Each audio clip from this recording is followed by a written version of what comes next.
Hello and welcome to English Unlocked. I'm Roy. And I'm Lily. We're so glad you've joined us. In this new series, we're going to teach you 15 must-know idioms for everyday conversation. That's right. These are phrases that native speakers use all the time, and learning them will help you sound more natural. We'll break down each one with meanings, examples, and a little chat.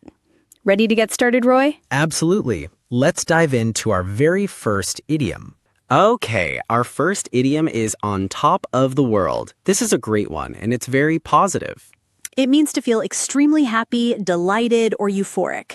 Like nothing can bring you down. Exactly. Let's look at our first example. After she won the competition, she was on top of the world. That makes perfect sense. Winning a big competition is a huge achievement, so of course she would feel incredibly happy. Right. But it can also be used for smaller things. For example, that first sip of coffee in the morning makes me feel on top of the world. I can relate to that. It shows you can use it to exaggerate a little for small, simple joys, not just huge life events. And here's one more related to work. He felt on top of the world when he received the promotion. So it's perfect for any situation, big or small, where you feel absolutely fantastic. A very useful and positive phrase. All right, from a very happy idiom to a sad one, our second idiom is down in the dumps. This phrase means feeling sad, unhappy, or discouraged. It's a gentle way to say someone is in a bad mood. Let's take our first example. He's been down in the dumps ever since his team lost the championship. So a specific event, his team losing, caused his sadness. It's a good way to explain why someone is unhappy. Exactly. Here's another common situation. I always feel a bit down in the dumps when a holiday ends. Oh, definitely. That back to reality feeling. It's not a deep depression, just a temporary sadness. The phrase a bit makes it sound softer. That's a great point. And our last example shows how we can react to it. She's a little down in the dumps, so let's do something to cheer her up. So down in the dumps is the perfect informal way to describe feeling sad or gloomy. Let's move on to the next one. Okay, idiom number 3 is get cold feet. This one is interesting. It doesn't mean your feet are actually cold. It means you suddenly become too nervous or frightened to do something you had planned. Right. It's all about losing your courage. For example, he was going to perform at the open mic night, but he got cold feet.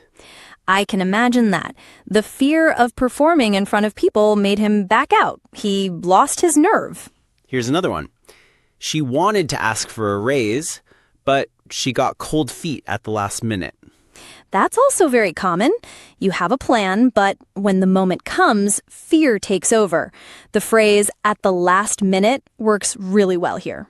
And finally, it's normal to get cold feet before making a big life decision. This one is reassuring. It tells us that this feeling of sudden fear is a common human experience, especially before things like getting married or moving to a new country.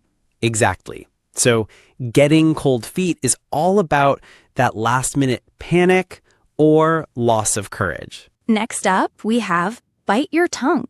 This is another one that isn't literal. Please don't actually bite your tongue. Good advice, Lily. It means to force yourself to not say something you want to say, often to avoid upsetting someone or causing an argument. Here's our first example. I had to bite my tongue to stop myself from correcting my boss. A classic situation. You know something is wrong, but saying it might cause trouble for you at work, so you choose to stay silent. Exactly. And the second one? She wanted to complain, but she decided to bite her tongue instead. This shows a conscious decision. She made a choice to hold back her complaint, probably to keep the peace. Right. And our last example gives some general advice. Sometimes it's better to just bite your tongue and avoid an argument. It sums up the main reason people use this idiom. It's about choosing silence to maintain a good relationship or avoid conflict, a very useful social skill. Let's move on to face the music. This sounds dramatic. It can be. It means to accept the negative consequences or criticism for something you have done wrong. It's about taking responsibility. For instance, after he broke the window, he knew he had to go home and face the music. He knows he's in trouble and can't escape it. He has to accept whatever punishment is coming. Here's a work-related one. She missed the deadline, and now she has to face the music from her manager. Again, she made a mistake, and now she must accept the unpleasant results, like her manager being angry or disappointed. And our last example is more general advice. You can't avoid the problem forever. Eventually, you'll have to face the music. That's a great summary. It emphasizes that facing the music is inevitable. You have to deal with the results of your actions sooner or later. Next, we have a very common idiom for agreements. See eye to eye. This means to agree with someone or share their opinion on a particular subject. It's often used in the negative form. For example, my brother and I don't always see eye to eye on politics. This is a polite way of saying we disagree. It's softer than saying we argue about politics. Good point. But it can also be positive, like in this sentence. The committee members finally saw eye to eye on the new proposal. This suggests they probably disagreed at first, but after some discussion, they reached an agreement. The word finally is key here. And a simple positive statement. It's great that we see eye to eye on this project's goals. This is perfect for teamwork and collaboration. It confirms that everyone has the same understanding and is working towards the same outcome. So see eye to eye is all about agreement. Our next idiom is hit the nail on the head. I love this one. Me too. It means to say or do something that is exactly right, or to identify the true cause of a problem. For example, when you said the problem was our marketing, you really hit the nail on the head. This is a great way to give someone a compliment. It means you are 100% correct. That is the exact issue. Here's another one. Her analysis of the situation hit the nail on the head. This sounds more formal, maybe in a business or academic context. It means her analysis was perfectly accurate. And you can also use it to agree strongly with someone's feelings, like this. That's exactly how I feel. You hit the nail on the head. It's a very satisfying phrase to use. It's a powerful way to say you are completely right. Okay, this next one is fun and a little dramatic. Speak of the devil. It sounds scary, but it's not. It's a phrase you say when a person you have just been talking about suddenly appears. It's all about coincidence. For example, I was just telling my mom about you, and speak of the devil, she's calling me now. Perfect. The timing is a complete surprise. You were just mentioning them, and then they contact you. Here's another one, maybe at an office. Did you finish that report for Mr. Smith? Oh, speak of the devil, here he comes. This one can be a little funny or even a bit panicked, depending on if you finished the report or not. True. And the most common way to use it is as a greeting. Well, speak of the devil, we were just talking about you. Exactly. You say it directly to the person who has just arrived. It's friendly and shows that they were on your mind. All right, let's talk about 2 cents. This one is about opinions. Yes, your 2 cents is your opinion or thoughts on a matter, especially when it's unsolicited or you're offering it humbly. The humble way is the most common. For example, if I can add my 2 cents, I think you should take the job. The phrase, if I can, makes it polite. It's like saying, this is just my small opinion, you don't have to take it seriously. But it can also be used in a slightly negative way like this. He always has to put his 2 cents in, even when nobody asks. This implies that he gives his opinion too often or when it's not wanted. The verb changes from add to put in, which sounds a bit more forceful. Good observation. And here's a direct, simple way to give advice. Here's my 2 cents. Just be honest with her. It's a straightforward but informal way to introduce your advice. So your 2 cents is your personal and often small contribution to a discussion. Next up is a walk in the park. This sounds pleasant. It is.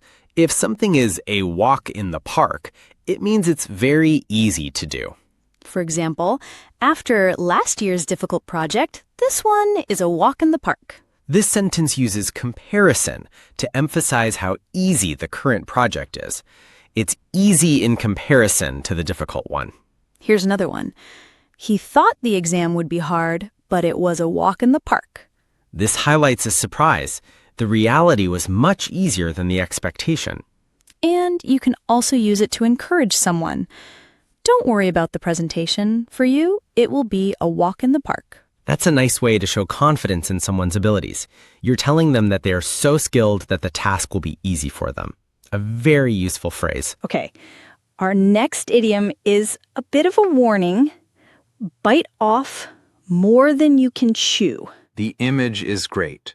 If you put too much food in your mouth, you can't chew it. The idiom means to take on a task or responsibility that is too big or difficult for you to handle. Exactly. For example, by taking on 3 projects at once, he's bitten off more than he can chew. He has too much work and probably won't be able to finish it all well. He's overloaded. You can also use it to talk about yourself like this. I think I bit off more than I could chew when I agreed to host the party for 50 people. This is a good way to admit you've made a mistake and are feeling overwhelmed by a task you accepted. And you can use it as advice for the future. Be careful not to bite off more than you can chew with your new business. It's a warning to be realistic and to start small. So this idiom is all about taking on too much. Next up, the last straw. This idiom refers to the final problem in a series of problems that makes a situation unbearable. It comes from the phrase, the straw that broke the camel's back. It's that one final small thing that causes a big reaction. For instance, he was already having a bad day, and losing his keys was the last straw. Losing keys isn't a huge disaster, but after many other bad things, it was the final point that made him break down or get very angry. Exactly. Here's another example about patience running out. She had been patient with him for months, but his lie was the last straw. This implies that this final action, the lie, caused her to end the relationship or stop being patient. It was the breaking point. And one more. When the flight was delayed again, it was the last straw for the angry passengers. After many delays, this final one caused them to lose their temper. So the last straw is that one small thing that triggers a big reaction after a series of frustrations. Let's look at a more optimistic idiom now. Blessing in disguise. This is a lovely one. It refers to something that seems bad or unlucky at first, but results in something good happening later. For example, losing that job was a blessing in disguise. I found a much better one. So, the bad event, losing the job, directly led to a good outcome, finding a better job. At first, it seemed terrible, but in the end, it was good. Here's another one. The rainstorm was a blessing in disguise because it watered the garden for us. The storm itself might have been inconvenient, but it had a positive, helpful result that we didn't expect. And one more. Missing the bus turned out to be a blessing in disguise as I met an old friend while waiting for the next one. A perfect example of a small misfortune leading to a happy surprise. So, a blessing in disguise is a hidden positive in a negative situation. Our next idiom is about effort. Go the extra mile. This means to make a special effort or to do more than is expected of you to achieve something. It's often used in the context of work or customer service. For example, she always goes the extra mile to make her clients feel special. This means she does more than just her basic job. She adds special touches to provide excellent service. Here's another one. The hotel staff really went the extra mile for us during our stay. This is a great compliment. It means their service was exceptional and beyond normal expectations. And it can also be used as general advice. If you want to succeed, you have to be willing to go the extra mile. This suggests that success requires more than just average effort. You need to work harder and do more. A very motivational idiom. And our final idiom for today is get the hang of it. This phrase means to learn the basics or the proper way of doing something after a period of practice. For example, driving seemed hard at first, but I'm starting to get the hang of it. This shows progress. You're not an expert yet, but you're becoming more comfortable and skilled. Here's another one. It took me a while to get the hang of the new software. This acknowledges that there was a learning period. It wasn't immediate, but eventually you learned how to use it. And finally, once you get the hang of it, riding a bike is easy. This is a classic example. It describes that moment when a skill finally clicks and becomes much easier. So getting the hang of it is all about that learning process. And that's our 15 idioms. We covered a lot today, from feeling on top of the world to going the extra mile. We hope you got the hang of them. Remember, practice is key. Try to use one or two of these idioms this week in your own conversations. That's great advice. Thank you all for tuning in to English Unlocked. We'll be back soon with more lessons to help you level up your English. Until then, take care.